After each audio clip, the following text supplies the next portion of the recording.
የፈለግሽውን ይኸው መጽሐፍ ቅዱስማ አታሳቢም። እዚህ ጋር አለ ብዙ ነው ያለኝ። የትኛውን አማርጠሽ ከፍተልሻለሁ አልኩሽ። በመጽሐፍ ቅዱስማ አታሳቢም። ግን የለም አንድ ማስረጃ የለም። አሁን እኔ መልሱን ልመልስና ከዛ በኋላ ወደ ቀጣይኛው ጥያቄ እናልፋለን። አላህ ሱብሓነሁ ወተዓላን ሰብኳል ወይ? ነቢያት ምንድነው አላህ ብሎ ሰብኳል ወይ ከተባለ አዎ ኦፍኮርስ ሰብኳል ራሱ ማለት ነው። ይህንንም በቁርአን ላይ ለምሳሌ አምላካችን አላህ ሱብሓነሁ ወተዓላ ሲናገር ስለ ነቢያት ሲተርክልን ኢየሱስ ስለ አላህ እንደሰበከ አላህን አምልኩ እያለ ኢሳ ተናግሯል ራሱ በምዕራፍ 19 ቁጥር 35-36 አካባቢ ማለት ነው። ራሱ አላህ እያለ ተናግሯል። አንዴ አስጨርሺ ለሌሎቹም ክሊር እንዲሆን ማለት ነው። ከዛ አይደለም ክሊን እየሆነልኝ አይደለም ማለት ነው። ለኔ እኮ ክሊን እየሆነልኝ አይደለም አባቴ። እኔ ጠየቅኩት ጥያቄ መልስ አላገኘሁም። ክሊር እናደርገዋለን። አዳምጪ። ማታዳምጪ ከሆነ ኦፍ ኮርስ ክሊር አይሆንልሽም። አዳምጪ። ኦኬ ሊመለስ ስል ጣልቃ አትግቢ። በቁርአን ላይ አላህ Subhanahu Wa Ta'ala እንደሰበኩ ነግሮናል ቁርአን ላይ እና ደግሞ ስንሄድ ኢየሱስ የምን ቋንቋ ተናጋሪ ነበረ የሚለውን ቼክ ስናደርግ አራማይክ ተናጋሪ ነበረ። በአራማይክ ደግሞ አምላክ ምንድነው የሚባለው ከተባለ አላህ ነው የሚባለው። ስለዚህ ኢየሱስ እየዞረ ኢቨን መጽሐፍ ቅዱስ ላይ አንዳንድ ጥቅሶችን እናገኛለን። አምላኬና አምላካችሁ ወደ አምላኬና ወደ አምላካችሁ ሲል ምን እያለ ነው? እግዚአብሔር እያለ አይደለም በአማርኛ እየተናገረ ያለው አላህ እያለን እየተናገረ ያለው ማለት ነው። ስለዚህ ኢቨን በባይብል ላይ እንኳን አላህ ብሎ ይናገሩ እንደነበረ ማስረጃ የሰጠሁሽ ነው። ከዚህ በላይ እንዴት ግልጽ እንደሚሆንልሽ አላውቅም። እሺ ጥያቄ ሌላ ጥያቄ ካለሽ ጠይቅ። አለኝ ጥያቄ አለኝ። ጥያቄ ምንድነው? እናንተ አላህ በአላህ ነው መንግስት ማለት ምንድነው? አንድ ኤልያስ ሐሳብ አለ። እዚህ ሐሳብ ለመጨመር ሳይሆን እንትን ቪዲዮ ወስቻለሁ፣ ወሳኝ ቪዲዮ እና እዚህ ያላችሁ ሰዎች እንድታዩት ነውና ለሰዎች እንድታቀሩ ነው። ቀጥይ። ጥያቄ ሁለተኛ ጥያቄ ምንድነው? ጀሃነም እና ጀነት በእናንተ ጋር ለምንድን ነው የተፈጠረው? ለምሳሌ ጀሃነም በእኛ ጋር የተፈጠረው በኦርቶዶክሳውያን ላይ ለዳቢሎስ እና ለዳቢሎስ ተከታዮች ነው ጀሃነም የተፈጠረው። ጀሃነም ውስጥ የሚገቡትም ዳቢሎስ እና የዳቢሎስ ተከታዮች ናቸው። እናንተ ጋር ግን ጀሃነምን የሚሞላት የአላህ እግር ነው ይላል። አላህ የዳቢሎስ ተከታይ ነው ወይስ ዳቢሎስ ነው ጀሃነም ውስጥ ጀሃነም የሚሞላት? ወይ ተዙ አሁን ምን ታረጋለሽ? ትልቁ ላይ አርጓታ እንዴ ማስረጃውን ትከፍችልናለሽ ማለት ነው። የአላህ እግር ነው ጀሃነምን የሚሞላት የሚል አዎ ክፈችልን ማስረጃውን። እሱም ብቻ ሳይሆን ሲኦል እግዚአብሔር የፈጠራት ለሴጣን ተከታዮችና ለሴጣን ነው የሚለውንም በዛው ነው ብታስከትይልን ደስ ይለኛል እኮ። እኔ አሁን ጥያቄን አልጨረስኩም፣ ግን አከፍትልሃለሁ ማስረጃውንም ከፈለክ ማለት ነው። ጀሃነምን የሚሞላት አላህ እግር ነው ይላል። አላህ የዳቢሎስ ተከታይ ነው ወይስ ራሱ ዳቢሎስ ነው? በማን ነው ተስፋ አምጥተው እናንተ ራሳችሁ አላህ ራሱ ከጀሃነም አይደለም ማንናችሁ ምትቀበሉት? ቆይ አንዴ ኢየሱስ ለምሳሌ ማቴዎስ ወንጌል ምዕራፍ 4 ላይ ዳቢሎስን ጠልፎት ነው ኦር በፍላጎቱ ነው ሰይጣንን ሲከተል የነበረው? ኢየሱስ ሰይጣንን አልተከተለውም። ጠልፎት ነው ተጠልፎ ነበር። ቁርኝት ሊያወጣ በሰይጣን ተጠልፎ ነበር። ቆይ በሰይጣን ተጠልፎ ነበር ኦር ፈልጎ ነው የተከተለው? አንድ ጊዜ ራሱ ኢየሱስ ክርስቶስ ራሱ ፈልጎ ነው ከሰማያት ሰማያት ወርዶ አዳምን ለማዳን ወደ ሲኦል የወረደው ሞቶ ማለት ነው እንጂ በሰይጣን ተገዶ። ስለዚህ በፍላጎቱ ነው ሰይጣን የሚከተለው። አልተከተለውም። አዳምን ሊያወጣ ነው ወደ ሲኦል ወርዶ። ወደ ሲኦል ለምን ወረደ አላልኩሽም እኔ። ሲኦል ወርዶ አላወረደም አይደለም የኔ ጥያቄ። ወደ ተራራ ዳቢሎስ፣ ከዚያ ወዲያ ዳቢሎስ ኢየሱስ ከዳቢሎስ ይፈተን ዘንድ መንፈስ ወደ ምድረ በዳ ወሰደው አለ። ቁጥር 5 ላይ ከዛ ወዲያ ዲያብሎስ ወደ ቅድስት ከተማ ወሰደውና እርሱን በመቅደስ ጫፍ ላይ አቆመው፣ ወደ ታች ራስን ወርውር እያለ። ከዛ ቁጥር 8 ላይ ወረደ ብሎ ደግሞ ዲያብሎስ እጅግ ረጅም ወደ ሆነ ተራራ ወሰደው ይላል። ኢየሱስ ክርስቶስን ዲያብሎስ ጠልፎት ነው ኦር በግድ ነው ተራራ ለተራራ ይዞ ሲሄድ የነበረው? ኢየሱስም እግዚአብሔርን ፈጣሪን ልትፈታተነው አይቻልም ብሎታል። እዛው ጋር ማለት ነው። እግዚአብሔርን ያ የኔ ጥያቄ አይደለም። አትፈታተነውም የሚለው ጥያቄ አይደለም። ለምንድን ነው ይሄ ጥያቄ? እናቱ ቆይ አንዴ ተረጋጊ። አላህ ራሱ ከጀሃነም መዳን ካልቻለ እናንተ እንዴት ነው አላህን የምትከተሉት? አረብና ቆይ አንዴ ተረጋጊ። እስልምና ላይ ትሄጃለሽ፣ እንደርሳለን። ምንድን ነው ያልሽው? ኢየሱስ ወጣች እንዴ? አሬ ገባት። በጣም እየቀበጠች ነው እንዴ? እንደዚህማ ማለት የለባትም እንዴ? በከፈተች ሄዳ ዝም ብላ ከኪሷ አውጥታ ጭራሽ ተሳደባለች እንዴ? ኧረ ጥጋብ። እስቀጥለህ። ኤልያስን ሁላችሁም ቪዲዮ ፖስት አድርጓል። ሁላችሁም እየገባችሁ በደንብ ሼር፣ ኮፒ ሊንክ አድርጉ ማለት ነው። ኤልያስ ቪዲዮ ፖስት አድርጓል ማለት ነው። እና ምንድን ነው ሌላቸው የፈለግኩት ነጥብ፣ ሰይጣን ኢየሱስ ክርስቶስን ጠልፎት ይሁን በፍላጎቱ ከሁለት አማራጭ ነው ያለው። ወይ ጠልፎት ነው የሚሆነው፣ ወይ በፍላጎቱ ሰይጣንን ተከትሏል ነው። ጠልፎት ነው ከተባለ አምላካቸው ተጠልፏል ማለት ነው። አይ በፍላጎቱ ነው ከተባለ ደግሞ አምላካችሁ በፍላጎቱ ሰይጣንን ሲከተል ነበረ ማለት ነው። ስለዚህ ዩ አር ኦን ደ ዲሌማ። መጀመሪያ እናንተ መመለስ አለባችሁ፣ ዘላችሁ እኛ ጋር ከመምጣታችሁ በፊት ማለት ነው። ኦኬ ክርስቲያን አለ ከላይ ኤ የሚለው ክርስቲያን ኤ ብቻ ነው። አቤል ተስፋዬ አለ። እንትን ኢብራሂም ቪዲዮ ፖስት ቻለው ገብታችሁ ዩት እያለ ነው እና ኢብራሂም አፖሎጂስትን ያለቀቀውን ቪዲዮ የገባችሁት። ኤልያስን ቪዲዮ ፖስቷል። እሺ የኢብራሂም አፖሎጂስት እና የኤልያስን ቪዲዮ የገባችሁት። እኔም ፖስት ቻለው በዛው። ሰላም የኔ ሰላም ነሽ? አሎ ጥያቄ መጠየቅ ይቻላል? ስምሽ ማን ነው? ጥያቄ ትጠይቃለሽ። ስምሽ ማን ነው? አይነበብም? አይ የኔ የሚል ከሆነ የኔ ነው ማለት ነው። ኦኬ ችግር የለውም። የኔ ነው ከሆነሽ ስምሽ ኢየሱስ በሰይጣን ተጠልፏል? ጥያቄ ልጠይቅ ነው የገባሁት ወንድም አለም። ትጠይቂያለሽ፣ ችግር የለውም። ከተጠየቅሽ በኋላ ትጠይቂያለሽ። ጠይቁ፣ እንዲሁም ተጠይቁ ነው። አልተጠለፈም? አላቅማ ስለዚህ መጽሐፍ ቅዱስ በሰይጣን ተጠልፏል ብለሽ ትቀበያለሽ? አላቅም ወንድም አለም፣ አላምን በመጽሐፍ ቅዱስ አላቅም። በመጽሐፍ ቅዱስ አታምኝም? አዎ ክርስቲያን አይደለሁም። ፕሮፋይልሽ ላይ ያደረግሽው ምንድን ነው? ምን ኤቲክስ ነሽ? ደስ ስላለኝ ነው ያደረኩት። ኤቲክስ ነሽ? አዎ ኤቲክስ አዎ አልኩህ እንዴ። አጠይቀኝ ጥያቄ ቢያንስ ማለት ነው። ኤቲዝም የሚለውን ኤቲስት የሚለውን እንኳን ለይተሽ ኢቲክስ እና ኤቲስት የሚለውን ለይተሽ ወቂ። ኢየሱስ አምላክ አይደለም በይስ አንዴ። በእምነታችሁ አትፈሩ። ለምንድን ነው የምለው እንዴ?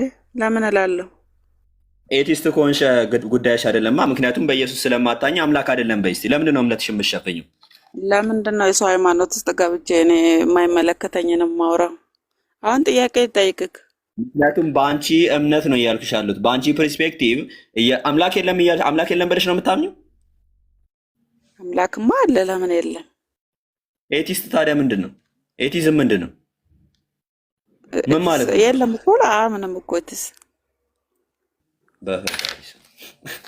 ኤቲዝም ማለት ራሱ ምን ማለት ነው? እኔ አላቅም። እሱንም ዝም ብዬ ነው። እሱንም ራሱ ማጣቂውን ነገር ለምንድን ነው ነኝ የምትይው? እዚህ ጋር ጥያቄ ላለመጠየቅ አይደለማ። እሱንም አላቅም፣ ዝም ብዬ ነው እሱን እንትን እያልኩ ያለሁት። አሁን እያጠናሁት ነው። ኦኬ አሁን ሚዩት አድርገሽ ቁጭ በይ። ጉድ ዋይ ወደዚህ ልመጣ ጥያቄ ልጠይቅ። አቤል አላ እንደ አንቺ አይነት አልገባኝም። ንገሩኝና እስልምና ልቀበል። ውሸታም ሰዎችን ማስተናገድ አልፈልግም እና ውሸታም ሰዎችን ማስተናገድ አልፈልግም። አቤል ቀጥል። ኧረ እኔ አላልኩም። እሺ ጥያቄ ነው። ምክንያቱም ኤቲስት እንኳን ምን እንደሆነ ሳታውቂ ኤቲስት ነኝ አልሽና አቤል አለ ጥያቄ መጠየቅ ፈልጌ ነበር። ጥያቄ ጠይቅ ተጠየቁ ምንድን ማለት? እኔ ጠይቅ እኮ ነኝ አቤል ቀድሜ የገባሁት። ጠይቅ። እሺ ሙስሊም ሲባል ስንት ሙስሊም ነው ያለው? ስንት ሙስሊም ነው ያለው ማለት ምን ማለት ነው? እህ እስልምና ምን አንድ ማለት ነው፣ ነው? ሙስሊሞች አንድ ነን ትላላችሁ? ሁሉም እስልምና አንዱ ፈጣሪን አላህ አንድ አይነት ባህሪ ያለው ብሎ ነው የሚያምን? አንዴ አንዴ ያ አነስ ሙስሊም እሺ ቀጥል። ኢስላም ምን ማለት እንደሆነ ታውቃለህ አቤል? እስላም ሰላም እኔ እንጃ አይዶን ነው። ኢስላም እንደሆነ ሳታውቅ ስለ ኢስላም እየጠየቅን እሱ ችግር የለም። ሙስሊምስ ምን ማለት ነው? ሰላም አላኮ ነው እየጠየቅኩ ያለሁት። እሺ ምንድን ነው ጥያቄ? ፖይንቱ ምኑ ጋር ነው? እስላም ሁሉም እስላም አንድ ነው፣ አንድ አይነት ፈጣሪ ነው የሚያመልክ ሁሉም እስላም? ኢስላምና ሙስሊም ይለያያል። ኢስላም አንድ ኢስላም ነው ያለው እዚህ ዱንያ ላይ፣ ከአንድ በላይ ኢስላም የለም። እሺ ሙስሊምስ? ሙስሊም ደግሞ ይህንን ትክክለኛውን እስልምና የሚረዱበት መንገድ የተለያየ ስለሆነ አንዳንድ ምንም እንኳን ሙስሊም ብንላቸው እንኳን አንዳንድ ይህንን ትክክለኛውን እስልምና የማይከተሉ አሉ። ትክክለኛው እስልምና እንዴት ማወቅ ይቻላል? እስላም ብዙ ከሆነ ትክክለኛውን እስልምና ማወቅ የሚቻል በቁርአንና በሐዲስ ነብዩ ሰለላሁ ዐለይሂ ወሰለም ሐዲስ ላይ ምን እንዳሉ አላህ ተባረከ ወተዓላ ቁርአን ላይ ምን እንዳለ ማለት ነው። ይሄ ነው ትክክለኛው እስልምና። አንዱ መጣና መልእክተኛው ለአንዱ ምን አሉት? ቁል አመንቱ ቢላሂ በአላህ አምኛለሁ በል። ከዛ ቀጠለ በቃ ዲንን ቁርአንና ሱናን መያዝ አለቀ። ከዛ አንተ ትክክለኛ ሙስሊም ትባላለህ እኮ። ስለዚህ ትክክለኛው እስላም የአላህ ባህሪ እንዴት እንደሆነ እናገረኝ።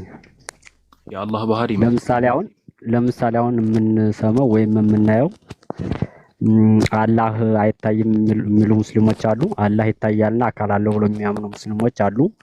ከአርሽ በላይና ከአርሽ በታች ብሎ የሚያምኑ ሙስሊሞች አሉ። ከአርሽ በላይ ነው ያለ ከአርሽ በታች ነው ያለ ብሎ የሚያምኑ ሙስሊም አለ። ስለዚህ የሙስሊሞችን እይታ ወደ ጎን ትተዋለህ። ሙስሊሞች እንደዚህ አሉ የሚለው ወአለይኩም ሰላም ወራህመቱላህ። አላህ ከአርሽ በታች ነው ብሎ የሚያምኑ ማስረጃ አውጣ እስኪ። እንደዛ ብሎ የሚያምኑ ሙስሊም የት ሀገር ነው ያለው? ቲክቶክ ላይ ዞር በል ታገኛለህ። ምን ማስረጃ ያስፈልገው? ማስረጃ አውጣ። ቪዲዮ ላሳይ እንዲያስ ምን ሲናገር የነበረውን ቲክቶክ ላይ ዞር በል ታገኛለህ። አዎ ቆይ ምን ይሻላችኋል? ያ ጀማ እምነታችሁንም ያለ ማስረጃ ይዛችሁ የሰውንም እምነት ጋር ማስረጃ ይጠይቃል። እግዚአብሔር የት ነው ያለው? ማን ነበር ስሙ? አይታየኝም። እግዚአብሔር የት ነው ያለው? እኔ እኮ ለንጽጽር አልገባውም ለመጠየቅ ነው እንጂ እሱን እዛ አሉ አስተማሪዎች እዛ ገብተህ ብትጠይቅ አሪፍ ነው። ሁልጊዜ ደግሞ አንተ ከቤት አትወጣም። ግን ችግሩ ግባሽ ወረ ጥያቄ ያላ አንድ ቀን ከዚህ ቤት ወጣ አይቼ አላውቅም። አንተን ጠይቅ ጥያቄህን። ያላ ወረ ጥያቄ ግባ እኮ ጠየቅኩ። ምንድን ነው ጥያቄ? ያ አይሰማም እንዴ? ይሰማል። እሺ ካለህ ጠይቅ፣ ከሌለ ሌላ ጥያቄ ያለ ሰው ጠይቅ። ስንት ኪሎ ስኳር? 200 ብር።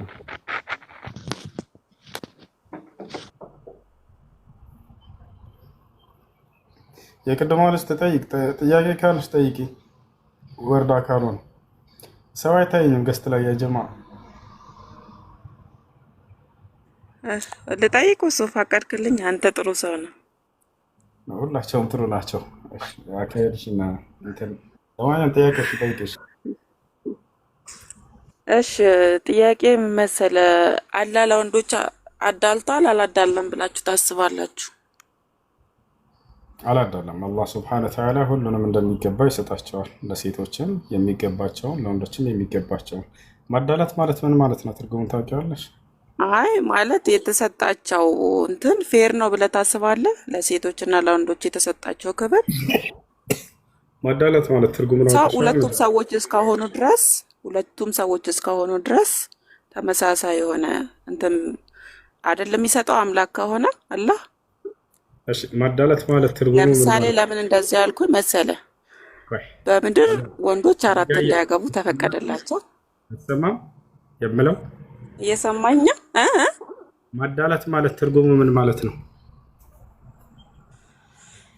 ትርጉሙ ማበላለጥ ማለት ነው። አንዱን ከፍ ሌላኛውን ዝቅ ማድረግ ማለት ነው አይደል? ከምንድን ነው ስንፍች ያገኘችው?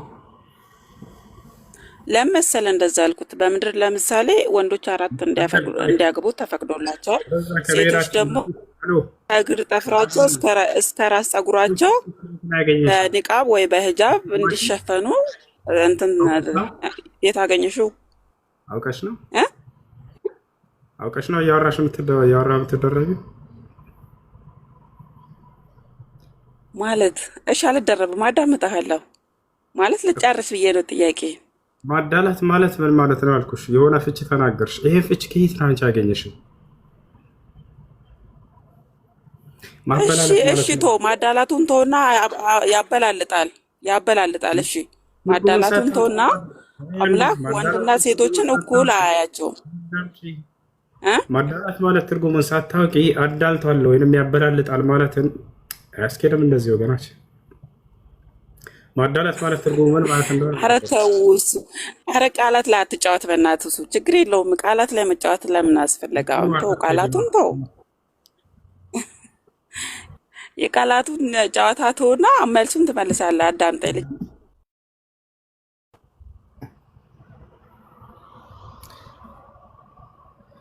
ልትጫወች የመጣሽው አንቺ ነበርሽ፣ ግን ትርጉሙን እንኳን አታውቅም። ትርጉሙን እንኳን አታውቅም። እሺ ጥያቄ አለ፣ ይቀጥል።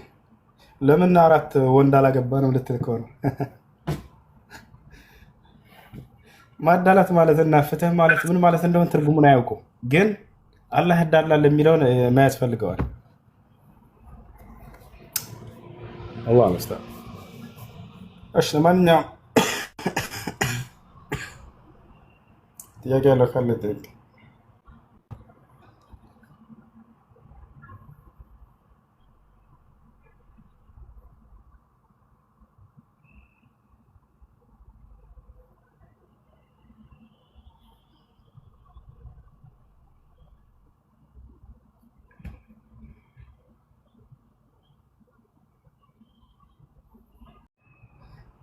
ወይስ ይሰማል? ይሰማል። ለማንኛውም በዚህ ላይ የተወሰነ ነገር ልንገራችሁ። ወንድሞች የምትጨምሩ ካላችሁ ትጨምራላችሁ። እሺ ማዳላት ማለት በተመሳሳይ ነገራቶች ላይ ማበላለጥ ማለት ነው። ተቃራኒ በሆኑ ነገራቶች ላይ እነዚያን ለማወዳደር መሞከር ራሱ ስህተት ነው። እሱ ተመሳሳይ በሆኑ ነገራቶች ላይ ወንድ አለ ወንድ ለእያንዳንዱ የሚገባው ለወንድና ለሴት የሚገባቸውን መስጠት፣ ይሄ ፍትህ ነው። ገብቷቸዋል አይደል? በወንድና በወንድ መካከል ቢያዳላ፣ በሴትና በሴት መካከል ቢያዳላ የዛኔ ማዳላት ይባላል። ቢያበላልጥ ማለት ነው። ገብቷቸዋል አይደል? ነገር ግን ለሁሉም ፍጡር እንዳለ እኩል ማድረግ አለበት ከተባለ ለሰውና ለአህያ ለበግ ለግመል ለምን እኩል አላደረገም ብሎ ያን እያንዳንዱ መጠየቅ ማለት ነው። ይሄ አያስኬድም። እንደዚህ ተመሳሳይ በሆኑ ነገራቶች ማበላለጥ ይሄ ነው ማዳላት ማለት ነው። በተቃራኒ ነገራቶች ላይ ግን መበላለጥ ወይንም ለእያንዳንዱ የሚገባውን መስጠቱ አምላክ ይሄ አይችልም። ልጆች የሚረብሽ ድምፅ አለ እና ይሄን ይመስላል። አምላካችን አላህ ሱብሓነሁ ወተዓላ ታዲያ ምንድነው ከተባለ የሚያዳላ አምላክ አይደለም። ለእያንዳንዱ የሚገባውን ነው የሚሰጠው። ወንድ የሚገባው ነገራቶች አሉ፣ ሴቶች የሚገባቸው ነገራቶች አሉ። ቦታቸዋል። መውለድን ለማን ነው ያደረገው? ለሴት። ለወንድ እስካላደረገ ድረስ መውለድን አዳልቷል ማለት እንችላለን በእነሱ ሂሳብ። ይሄ ነው እንግዲህ አይምሯችን ከፍ ብሏል ብሎ የሚያስቡ ሰዎች የቲስትነን ምናምን የሚሉ ሰዎች ነገራቶችን በአይምሯቸው መዝነው ምናምን በቃ መውሰን የሆነ በቃ ያደጉ አይነት አድርገው አይምሯቸውን ያስባሉ። ነገር ግን በጣም ያዋዠቁና ያወረዱ ናቸው። ይዛቸዋል። ሴት ከሆነች የምትወልደው ለምንድን ነው ወንዶችስ እንዳይወልዱ የሆኑት? እሷ 4 ከሆነ ለእሷ እንዴት አያስኬድም? እንደዚህ ይዛቸዋል። ለአንዱ ለወንድ 4 ከሆነ እንዲያገቡ የተፈቀደው ለሴቶች 1 ከሆነ እንዲያገቡ የተፈቀደላቸው ምክንያቱ ምንድን ነው ብሎ መጠየቅ ነው የሚሻለው። ይቻላል። ይህን ለእነሱ በራሳቸው በሚመጡበት አካሄዳቸው ትመልሱላቸዋላችሁ። ትላንትና ነው ሁለታ በዚህ መልኩ የጠየቀች ልጅ የመለስኩላትን መልስ አስታውሱ። ምን ነበር ልጅቷ ያለችው? ሴቶች በእስልምና 1 ብቻ ነው እንዲያገቡ የተፈቀደላቸው፣ ለወንዶች ደግሞ የተፈቀደው 4 እንዲያገቡ ነው። ለምንድን ነው ለሴቶች 4 እንዲያገቡ ያልተፈቀደላቸው አለች። ልጅቱ ሴት ነበረች። ይሄን የጠየቀችው እናትሽ ማን ነች አልኳት። አሁን አላስታውሰውም የእናቷን ያባቷን ምስል ግን በጣም እንትን ይላል ይቆራረጣል ከኔ ጋር እና እናትሽ ማን ናት የሆነ ስም ሰጠችኝ። ብቻ እንደ ምሳሌ ልስጣችሁ እንድትረዱ ዘንድ እናቷ ዘለቀች ነች ይባል ይወጣቻል አይደል? እሺ እቺ ዘለቀች የምትበላው እናትሽ ማን ነው ባሏ ወይንም ያንቺ አባት ብዬ ጠየኳት። ከበደ አለች። እንደ ምሳሌ ማለት ነው። ከበደ ጥሩ። ያንቺ ስም ማን ነው አልኳት። የእሷን ስም ነገረችኝና የአባቷን ስም በትክክል ነገረችኝ፣ ከበደ። እሷን ደግሞ ማን ብላ የሆነ ስም አስካሉን ብላትና አስካሉ ከበደ ነኝ አለችኝ። ጥሩ አልኳት። ይሄን ከጠየኳት በኋላ እሺ አሁን አባትሽ ከበደ ከዘለቀች ከእናትሽ ውጭ ሌላ 3 ሚስቶችን አገባን በል አልኳት። ወጣቸዋል። ከእያንዳንዱ ጋር ግንኙነት አደረገና ወለደ። እነዚያ የሚወለዱ ልጆች በማን ስም ሊጠሩ ይችላሉ ስላት በአባቴ ስም በከበደ ይጠራሉ አለች። ምክንያቱም አባታቸው በእርግጥ እሱ መሆኑ ስለሚታወቅ። እሺ በዚሁ አንጻር ደግሞ እናትሽ ዘለቀች 4 ባል አገባች አልኳት። ከአባትሽ ከከበደ ውጭ ሌላ 4 ባሎችን አገባች። 4ቱም መጥተው ተገናኙት። 1 ልጅ ወለደች እቺ ሴት። የዛኔ እቺ ሴት የምትወልደው ልጅ እናትሽ በየትኛው ነው ሊጠራ የሚችለው አልኳት። መልስ የለም፣ አለቀ፣ በቃ እዚህ ይቆማል። መልስ የለም። በከበደ ሊጠራ ይችላል ወይ? እነዚያ 3ቶችስ አያችሁ? በዚህ ተረዳች። በቃ ገብታችኋል አይደል? አንድ ወንድ 4 ሴት ቢያገባና ቢወልድ እያንዳንዱ ልጆቹ በሱ መጠራት ይችላል። አንድ ሴት ግን 4 ወንድ ቢገናኛት በየትኛው ሊጠራ ይችላል? በየትኛው ሊጠራ ይችላል? ይሄ ነው ከኢስላም አንጻር አምላክ አላህ ሱብሓነሁ ወተዓላ ለምንድን ነው ከአንድ በላይ ማግባትን የደነገገው ከተባለ እንደ ኢስላም አስተምህሮ አምላካችን አላህ ሱብሓነሁ ወተዓላ በቁርአን ላይ ስለ ትዳር ባነሳ ቁጥር ስለ መልካም ዘር ያነሳል። መልካም ዘርን ታፈሩ ዘንድ እያለ ነው የሚናገረው። በሱረቱል ነህል ራዕድ ላይ፣ በሱረቱል ፉርቃን ላይ ወለቀድ አርሰልና ረሱለን ሚን ቀብሊከ ወጀዐልና ለሁም አዝዋጀን ወዙርያ ይላል። መልካም ዘርን እያለ ያስከትላል ስለ ትዳር ባነሳ ቁጥር። በሱረቱል ፉርቃን ላይ ወለዚነ የቁሉነ ረበና ሀብ ለና ሚን አዝዋጅና ወዙርያቲና ይላል። መልካም ዘርን ስለማፍራት ያነሳው። ወለዚነ አመኑ ወተበዐትሁም ዙርየቱሁም ቢኢማን አልሐቅና ቢሂም። መልካም ዘርን ያነሳል አላህ ሱብሓነሁ ወተዓላ ስለ ትዳር ስለ ቤተሰብ ባነሳ ቁጥር። ነቢያችን ሰለላሁ ዐለይሂ ወሰለም ልክ እንደዚሁ ሐዲስ ላይ ተዘወጁል ወዱደል ወሉድ ፈኢኒ ሙካሲሩን ቢኩም አልኡመም የውመል ቂያማ ይቻል። ወላድ የሆነችዋን ተወዳጅ የሆነችዋን አግቡ ካሉ በኋላ መልካም ዘርን አፍርቶ መልካም ተከታይን አፍርቶ ስለመምጣት ያወሳሉ። ስለዚህ በእስልምና አስተምሮ 1ም 2ም 3ም 4ም ከማግባት በስተጀርባ ያለው ዓላማው ምንድነው? መልካም ዘርን መልካም ትውልድን አፍርቶ መሄድ የሚለው ነው። ይህን በክርስትና አንጻር ስናየው ግን እንደ ክርስትና አስተምሮ የማግባት ዓላማው ከበስተጀርባው ምንድነው ከተባለ ሴት ልጅ ጳውሎስ ሲናገር መጽሐፍ ቅዱስ ላይ አንድ ሰው በስሜት ከሚቃጠል ቢያገባ ይሻለዋል ይላል።